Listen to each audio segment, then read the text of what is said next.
JK Yada Films.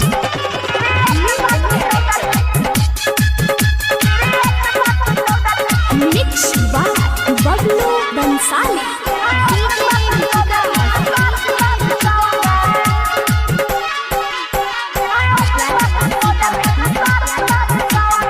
Singing by Prince Kirian. Number ले ले ले तू फोन न कैले नंबर ले ले लही फोन न कैलही मिल के डेटा देख तू ठक लही मोन के दलही बिगा डिलीट भ गेले फेरो से लिखा न दूर तोरा माई के केना डिलीट क्या देली गे ले ये छ नंबर लिख 1 7 7 2 2 14 फिर 1 7 14 फिर 7 7 14 फिर 1 7 14 फिर 7 7 14 नंबर ले ले ले तू फोन न कैले नंबर ले ले लही फोन न कैलही मिल के डेटा देख तू ठक लही मोन के दलही बिगा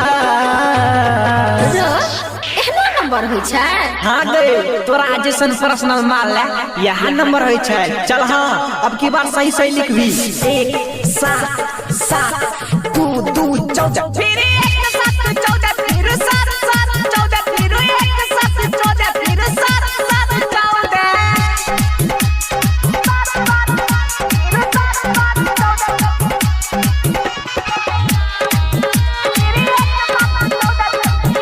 JK Yada Films.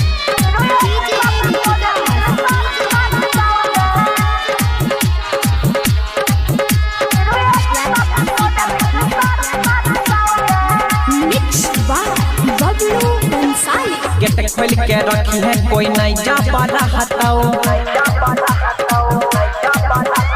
क्या ली है डाई मन जब जाबा कराताओ गेट खोल के रखी है कोई नहीं जा पा रहा हटाओ क्या ली है डाई मन जब जाबा कराताओ रात के देसी न करी है तो कहां लगे मिला आई है सहेली के संग लगे पहले तू आई बे बादना 94 चाकर वाला पर फोन किया नहीं लगे छै। हाँ गए ये नया नंबर ले लिए हाँ लिख अब की बार सही सही लिख 1 7 7 2 2 14 फिर 1 7 14 फिर 7 7 14 फिर 1 7 14 फिर 7 7 14 JK Yada Films.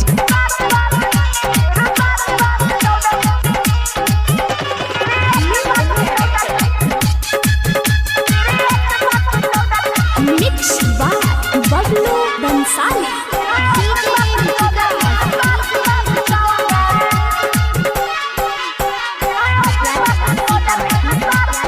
Singing by Prince Kirian. सच सच के छौड़ी सब मन खूब बढ़े छौड़ा के ऊपर छौड़ी जाबा चढ़े सच सच के छौड़ी सब मन खूब बढ़े छौड़ा के ऊपर छौड़ी जाबा चढ़े तू छोड़े पड़े है हमारा के ऊपर दोनों के मजा जब मिलतौ के सुपर क्या है ओहे वाला हमरा त डाउट बुझाइ छौ ई नंबर नहीं कुछ औरे छौ। नहीं गे ये हमरे नंबर छै नया सिम ले लिए ये 1 7 7